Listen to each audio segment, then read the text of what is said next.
Assalamualaikum Bu Salimah, guru Mandangdala Mansampang ya. Ya, guru Mansampang. Guru Al-Quran hadis? Benar. Udah berapa tahun? Juni besok 1 tahun. Wow, ini yang guru milenial benar, baru masuk ini.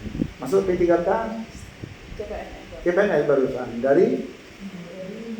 Ya asal usul. Oh, asalnya saya dari Sresek. Oh, Sresek sini. Oh, Sresek Madura sendiri. Kira biasanya datangnya dari luar kota. Gitu ya.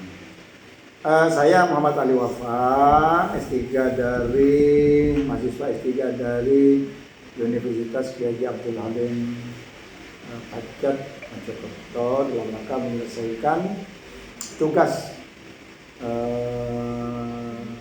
S3 program pendidikan agama dengan disertasi tema digitalisasi pembelajaran agama hadis dalam rangka meningkatkan prestasi serta didik.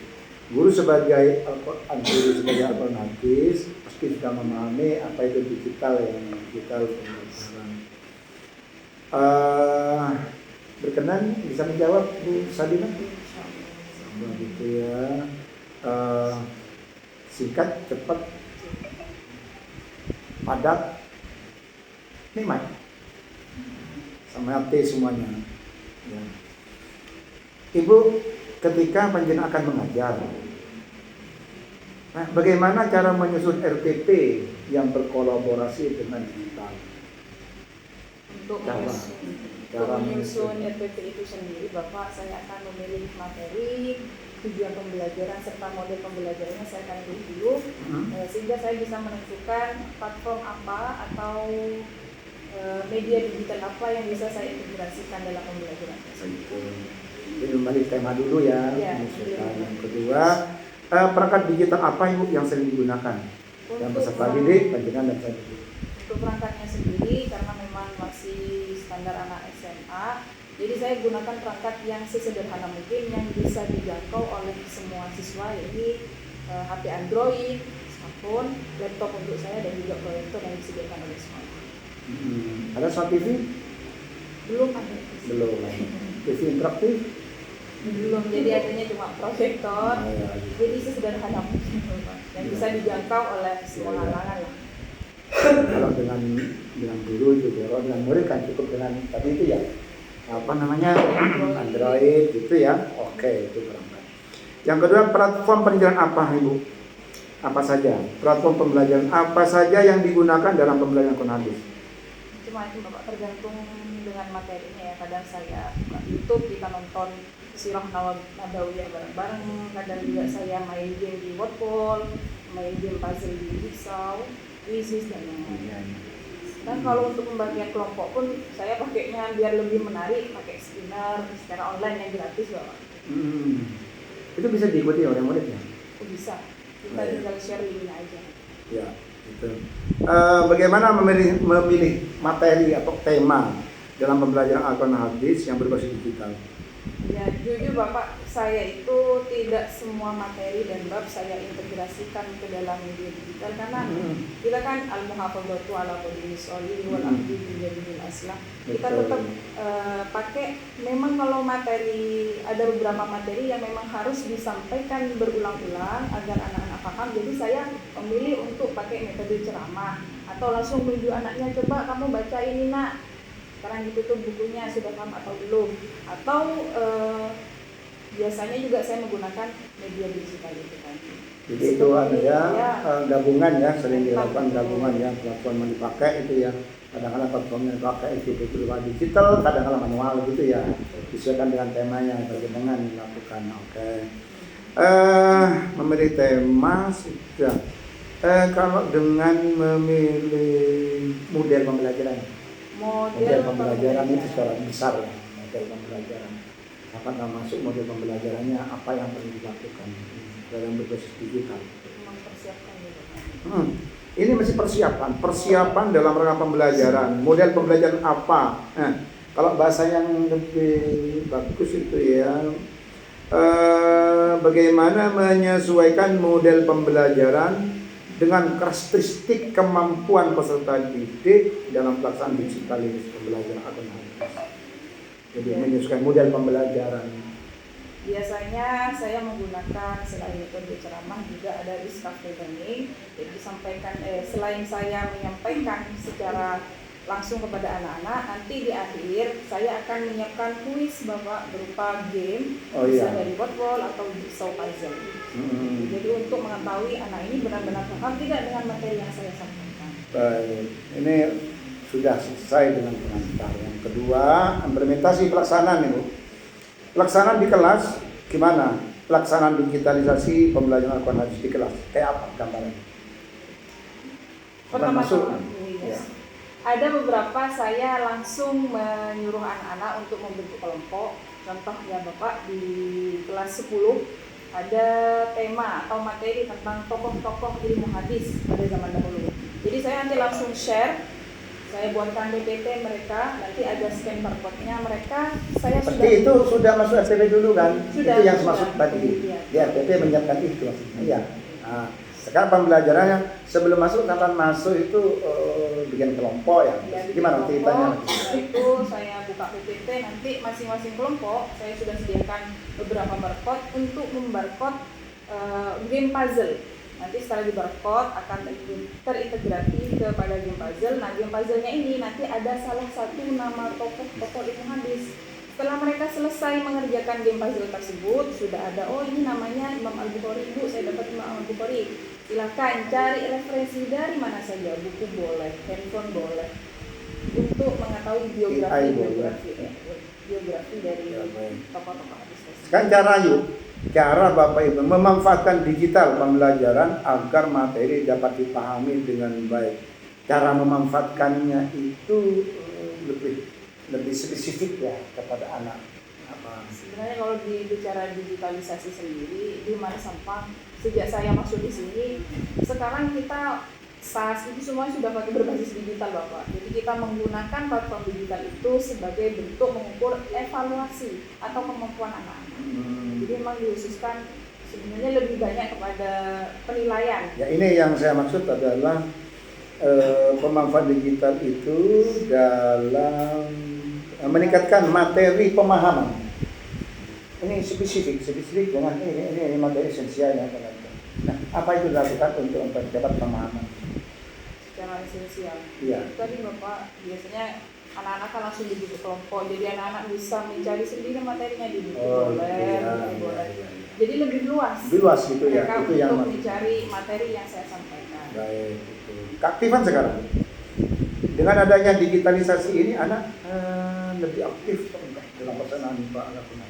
Dalam digitalisasi pembelajaran, anak-anak itu jauh lebih joyful, anak juga lebih fokus untuk belajar karena mereka merasanya nggak bosen nih, meskipun pelajaran Al-Quran hadis yang memang mungkin dipandangnya selama pasti ngantuk Al-Quran hadis gak ada gamenya. Kalau ada tampilan dari media seperti wall, ada game-gamenya, anak-anak jauh lebih fokus. Responnya sekarang setelah termotivasi, ada respon positif atau negatif sama anak-anak?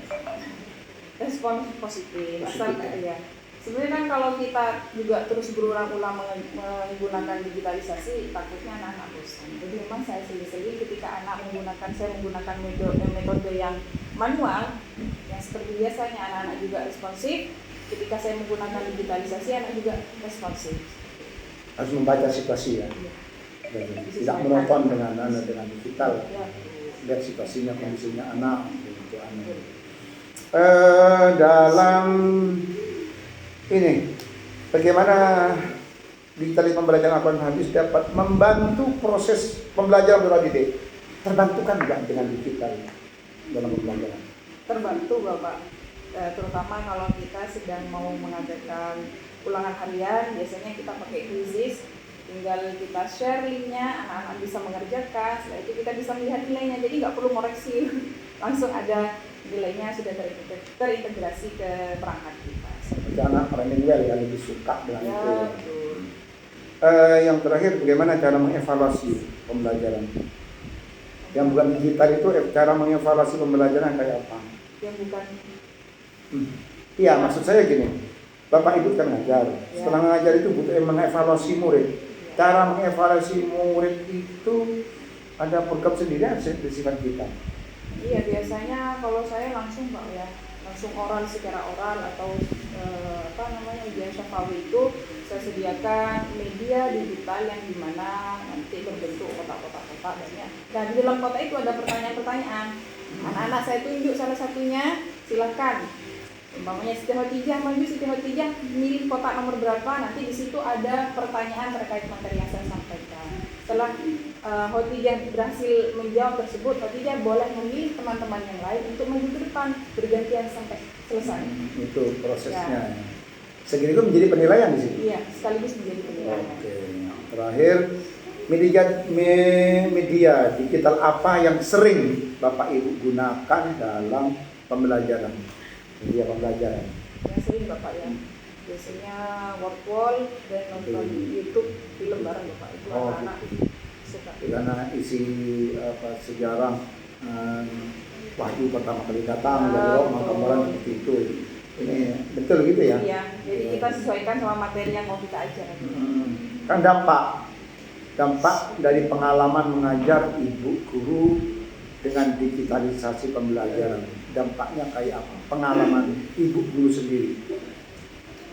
Kalau dampaknya ya alhamdulillah ada positif negatifnya sebenarnya Bapak. Kalau dampak itu sendiri positifnya beberapa murid tapi lebih sebagian besar murid itu memang terlihat antusias, fokus dan yang lain-lain. Tapi memang tidak bisa kita pungkiri sesuatu itu pasti ada positif negatifnya. Betul. Ada beberapa yang malah buka new tab, akhirnya dia main game yang lain. Jadi memang digitalisasi ini harus tetap ambil kontrolnya. Ya, pengalaman mengajar sampai menjumpai itu ya. Dan dampak perubahan motivasi murid. Motivasi murid sendiri ya apa? Punya terdampak kayak apa? Nah, jauh lebih semangat Bapak. Itu semangat pasti. Ya. Ibu, ayo Ibu kita main game lagi Ibu kayak kemarin. Kenapa anak begitu ya? Karena seru. Satu seru, dua ya karena memang tidak membosankan. Tidak membosankan. Tidak merasa kalau saya belajar. Anak-anak kan biasanya males, saya habis ini belajar. Tapi dengan diselingi dengan game yang dimana itu isinya materi pembelajaran, anak tidak merasa belajar, tapi sesungguhnya anak-anak belajar dari game tersebut. Ada alasan lain, anak? Sudah, itu aja. Ya, sudah zamannya enggak termasuk. Iya, zamannya juga. Memang zamannya intensi gitu ya, nggak mau ribet gitu ya. Termasuk enggak? Bukan nggak mau ribet juga Pak. Bukan tadi kita lihat dulu materinya bisa nggak kita integrasikan kepada digitalisasi. Ya ini maksudnya dampak dari motivasi anak. Anak termotivasi bagus, kenapa motivasi bagus itu maksudnya, sehingga nggak ribet dan sebagainya tadi itu kan. Yang ketiga, kalau dampak dari pemahaman peserta didik sendiri gimana? Anak-anak itu beragam. Pembelajaran iya kita lakukan secara digital. Anak itu terdampak seperti apa ya dari pemahamannya anak dari digital yang dilakukan. Pembelajarannya itu kepada anak itu sudah melakukan itu pemahaman siswa sudah bagus, nggak motivasinya oke. Pemahamannya hasil yang diperoleh. Hasil dari pembelajaran digitalisasi juga beragam. Ada anak-anak yang lebih cepat nangkep karena itu berupa visual, audio, dan gambar. Iya. Ada anak-anak yang juga males Ibu ngapain main game, udahlah Bu kita nggak usah belajar. Ada juga seperti itu, tapi lebih banyak anak-anak yang memang bisa menangkap secara visual, audio. Dampak digitalisasi Al-Quran hadis ini kalau dari segi praktek spiritual, pengamalan ajaran agama, pengamalan ini bukan hanya konsep tadi, karena pengamalan, ibadah. Karena ada studinya adalah Al-Quran hadis, jadi otomatis banyak memang hadis-hadis atau Al-Quran yang kita pelajari di dalam materi Al-Quran hadis. Biasanya juga saya akan melakukan tebak ayat menggunakan media digital gitu loh. Jadi kita siapkan beberapa ayat sehingga anak-anak itu bisa menyambung soalnya. Dari situ anak-anak termotivasi untuk besok pelajarannya Ibu katanya sambung ayat, akhirnya dia ngaji di rumahnya. Itu ya. Berarti Bapak spiritualitasnya ada gitu, prakteknya gitu ya.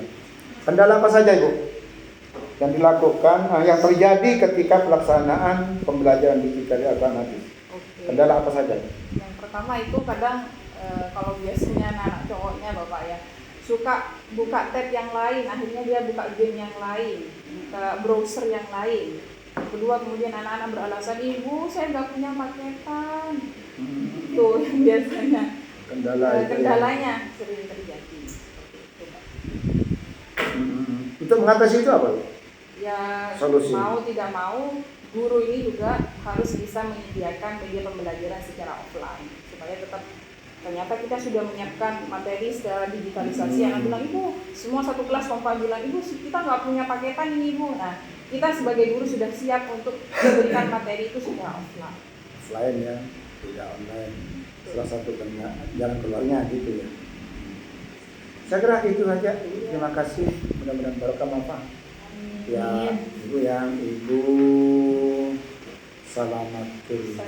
Salimatul Wadimah. Oke, terima kasih. Assalamualaikum warahmatullahi wabarakatuh. Waalaikumsalam warahmatullahi wabarakatuh. Terima kasih.